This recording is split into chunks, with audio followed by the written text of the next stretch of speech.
Really?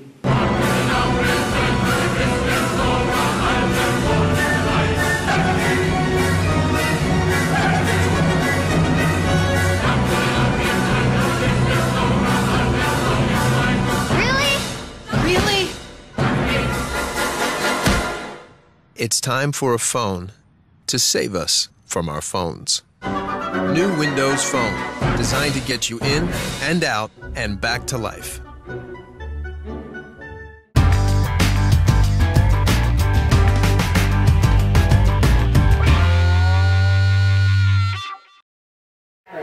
Brushing your teeth or doing something else that might take a minute or 2 or 5. Man, I expected more hands to go up just now. Okay, keep your eyes closed. Keep your hands raised. Keep them up. Your phone is the last thing you look at when you go to bed at night, and the very first thing you look at when you wake up, and not just because it's your alarm clock. You know you shouldn't, but sometimes, especially on long car trips, you are looking at your phone while you drive. Come on, we've all done it. When you're watching TV, you're also looking at another screen, your phone, your tablet, your computer, you're multi-screening. When you're alone in your apartment, keep your hands raised. When you're alone in your apartment, you have to have music on or the TV on. You have to have some noise when you're alone. Also, when you're alone in your apartment, you're thinking, why is everyone else out having fun and I'm the only loser here that's by myself? Friday nights, right? I get it. When something really awesome or funny or amazing is going on, you miss part of it because you're reaching for your phone so you can Instagram, Facebook, Twitter it. Nobody? Oh, very few hands went up there. You're distracted by your phone sometimes when you're talking in real life to a real person who is right there really with you. When you're doing work on your computer, like homework or writing papers, you keep a social media tab open and you get distracted by it and have to stop every once in a while to take little social media breaks, maybe every 10 seconds. You fill every momentary pause in your day, from walking down the hall to sitting at a red light, with some sort of digital stimulation, whether music, social media, talking on the phone, texting. Last one. You are so used to multitasking that monotasking, doing one thing at a time, actually seems really hard. I lied, there's one more. You would rather be using your phone right this very minute than listening to me. Anybody else want to raise their hand? Okay, if you raise your hand at any point during that time, raise your hand again, because some people got lazy and put their hands down. Take a look around. Okay, this is a pretty universal scenario we're describing, right? All right, here's the second set of questions. Close your eyes and raise your hands again, okay? And put down your phones. I see people playing with their phones right this minute. Okay, close your eyes. You are frequently stressed out by the sheer busyness of your life. You have trouble praying. Your mind wanders while you pray. You feel like your prayers are ineffective, or you just don't have time to pray. You sometimes doubt that God exists because you never feel His presence or hear His voice. You frequently feel anxious. You have no peace. Okay, if you raise your hand even a little bit, then raise your hand so everybody can see. Okay? There again, pretty universal experience in this day and age. My English teacher husband hates that phrase, in this day and age. What's the relationship between those two sets of questions? I think there's some cause and effect there. We live lives that are so full of digital distraction that we do not make time for stillness, for peace. And that's kind of what I want to talk about today. The richness of stillness, the richness of peace. If you go to the next slide, we've all heard the expression, don't just sit there, do something. Well, we're going to switch things up today and talk about don't just do something, sit there.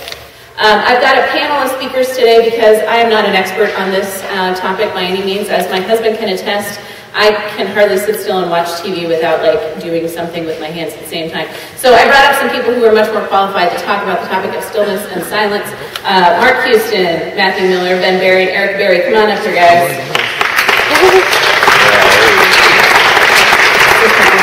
Okay. So, what's special about this group is that this weekend, I'm just going to give this to you first, they all participated in a silent retreat on Saturday. Mark went and I stayed home with the kids. How's that for, marital equality, right? Just kidding. He said next time I can go keep the kids. So they all had a unique perspective to share after their experience with silence, and I wanted them to share a little bit about that. And when I'm talking about silence, I'm not talking just about acoustic noise that you hear. I'm not talking about just general noise of life. I'm talking about the busyness in our minds, the unquietness of our minds. And I'm going to use a few terms today, and I think these guys will too, sort of interchangeably. We're going to be talking about silence, stillness, meditation, and mindfulness, and there's a relationship between all of those that we'll talk about a little bit more. All right, so, panel, is there a scriptural, basis for the practice of silence? Yes. Sing on? Yeah. Oh. Anyone want to tackle that? You got the microphone. Go I got the microphone. Okay. Well, I'd like to turn in my phone to my notes. There is a great verse in Habakkuk. It's Habakkuk 2, 18 through 20. It says, "Of what value is an idol carved by a craftsman, or an image that teaches lies? For the one who makes it trusts in his own creation. He makes idols that cannot speak. Woe to him who says to wood, 'Come to life,' or to lifeless stone, 'Wake up!' Can it give guidance? It's covered with gold and silver. There's no breath in it. The Lord is in his holy temple. Let all the earth be silent before him." So here we see contrasted the worship of idols with the worship of the one true God. The people speak to the idol because idols say nothing. But we are silent before God because God is alive and at home and always there, but we're often too preoccupied to hear. Kind of like in that commercial, do you think God is ever looking at you and he's wanting to communicate with you, wanting to bless you, but instead you're looking at, some digital device, and like in the commercial he's going, really? I mean, really? Anybody else want to talk about scripture? I have another one. Yeah. Art, you got one? Go for it. Well, I think, one of the ones for me, I may be stealing someone's thunder, but, I think when Jesus spent his 40 days in the wilderness preparing for his ministry, we don't know exactly what he did during that time, but I imagine a lot of it was just spent silently listening to God and talking to God, and I think we see him doing that throughout his ministry as well, just taking time out on a regular basis just to be with the Lord. Because I think he needed that. It was a hard ministry for him. Those would be the ones I think of. The choir members in here will remember the story of Elijah, and when he was fleeing from the prophets of Baal after the big showdown, he goes to Mount Horeb and he's hiding in the cave, and there's a great whirlwind, but the Lord was not in the whirlwind. And then there was a fire, right? Am I getting this right? And the Lord was not in the fire, right? But then, where was God? In a small, still voice. Some translations have it in a gentle whisper. So God is speaking if we have ears to hear. And then in Psalms, Psalm 62, there's a phrase repeated throughout that psalm that, "For God alone, O my soul, wait in silence." And Psalm 46, "Be still and know that I am God." So there's not like a commandment, once a day you must take 20 minutes to be silent. But there is plenty of evidence in Scripture that silence is a beneficial spiritual practice. So guys, why is silence important? What do we gain from it? What did you gain from it this weekend? We, at York College, are a part of a very engaging society. We are encouraged to really focus on our public displays of fun and all that. Some of us may not know how to turn off that act and react focus in our minds. especially more of like the social people. It's a fun game that we like to play. You know, like what can you say that's better? What can you say that's funnier? And in some cases, we can do that in our spiritual life. What can you say that's deeper? What can you say that's more spiritual? So some of us can have a hard time turning off that act and react. Time in which we force ourselves to be silent can create healthy moments in which we can assess our motives and we can find healing. If you make yourself be silent, that you may have like a nauseating effect at that moment, but you may want more of that silence because you may find healing and peace in that.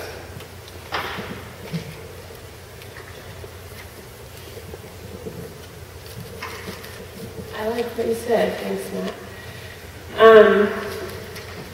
For me, I think that silence is so important because I don't know if you guys feel this way, but sometimes even just sitting with myself is just not enough. Like I don't want to be with myself or something.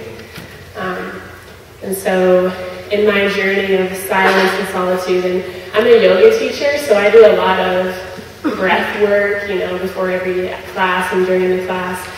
And I just really felt this weekend that my practice of silence, and it really is a practice, it's not just something that happens, it really paid off during this weekend. And the main thing that I came away with feeling was spacious. Do you feel spacious or do you feel cluttered in your mind most of the time? I usually feel cluttered. And I think God is spacious. That's what I love. Like, I'm the one that's cluttered. It's God that's infinitely spacious and uncrowded.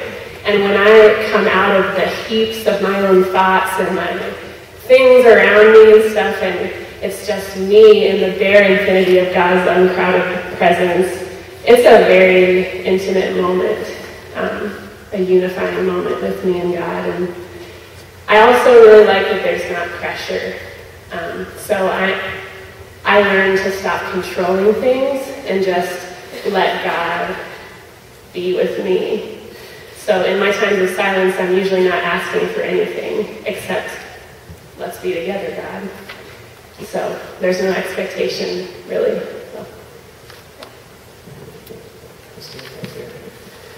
Well, for me, silence is really important. I don't know if you've ever noticed how poor most of us are at listening to others.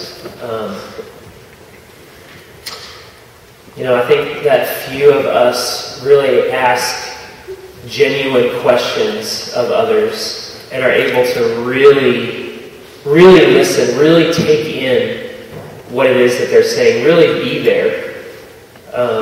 And if we pay any kind of attention at all to those messages that we get from other people, I mean, you don't have to be a therapist to notice that embedded within most people's messages is joy and sorrow and pain and longing and desire.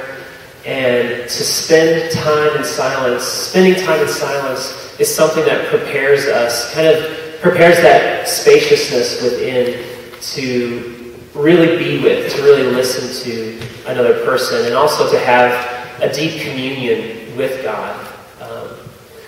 There's one thing I like that Richard Rohr says about silence. He likens silence to the great spaces that provide the infrastructure of our universe. That without those spaces between objects and between atoms, everything would just fall apart. There would be nothing. And silence is like this. Without silence, then we don't have communication. And without yes, those pauses, exactly. Then we can't have communication, and I think the possibility for compassion breaks down. But those silences between letters, between words, between paragraphs, and this enables us to make sense of what is. And when we can grasp those silences in the day, it helps us to see things as they really are, to experience life as it really is, and to notice God where God is. I think some people think of silence as being like restrictive somehow, or being an absence, but really there's a fullness there. And I love the dualities that we so often find in our spiritual lives, that the last shall be first. In this emptiness, there is fullness. I think about silence kind of being like water, in that it's very basic and it's very necessary for a healthy life, but it's also, maybe kind of boring, right? You'd rather drink Pepsi, maybe. But what does Jesus do with water? His first miracle, what did he do with water? He turned it into wine, right? So there's something great that can happen when we take these basic things, these simple things, and turn them over to God. I'm going to skip through the next question kind of quickly because we're running short on time and I want to make sure we have time for the last one. But I wanted to talk a little bit about why silence is hard. I think you guys understand intrinsically that it becomes uncomfortable to do silence in our society, which is so focused on doing and so not focused on being. And we become so used to the constant stimulation that it's hard to stop. It's hard to be free of that. But where's Kelsey Dallimore? Is she here this morning? Kelsey, hey, you're a runner, right? Stand up for a minute. Kelsey this weekend was one of the ones that went to nationals with the track team. Kelsey, no, keep standing. Kelsey, when you first started running and it was kind of hard, if you had just quit at that point and gone and sat on the couch, would you have gone to nationals this weekend? No.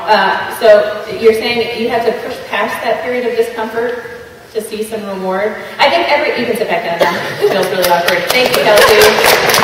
I think every athlete in this room has experienced that before, where there's that period of discomfort when you're working out or when you're running and you're like, I should just stop. This is hard. But when you push past that, that's when you feel the reward. And it's the same thing with silence and with meditation. All right, so in conclusion, how can we get started with silence and with stillness?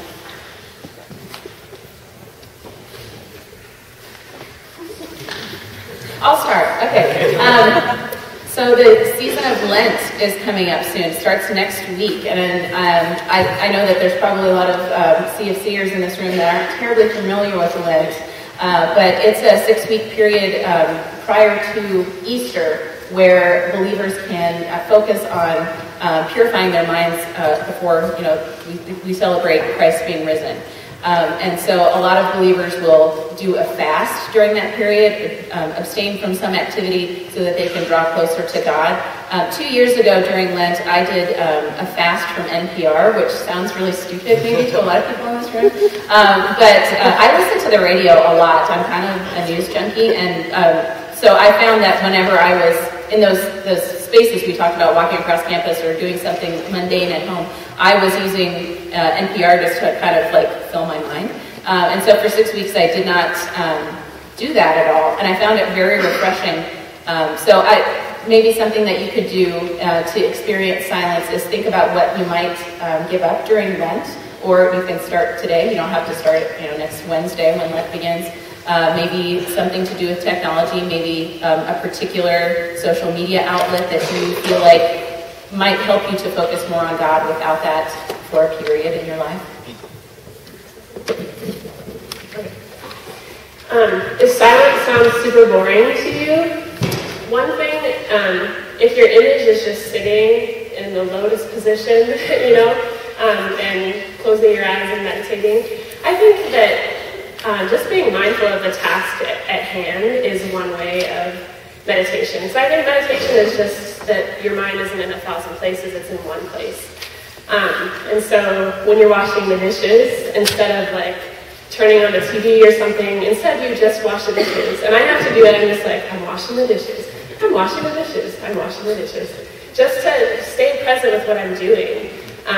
Doing yard work. One of my favorite books is called Father Joe. It's about a monk he takes the most mundane tasks of gardening, and he does it with love and mindfulness, and he does it with all of his heart. And his phrase that he likes to say is, work is prayer, work is prayer. So I love that, because if silence sounds boring to you, just find a way to be mindful of the things that you're doing, to be present with the one person that you're with in the room that you're talking to, things like that. It's really cool. You're talking about the things that we do every day. And then there's the things that are in between the things that we do every day. And I like to call this minding the gaps, because there's these little gaps. There's the time that you're standing in line for lunch, or you're in the bathroom, or, there's all these little gaps in our day where not really anything is necessarily going on.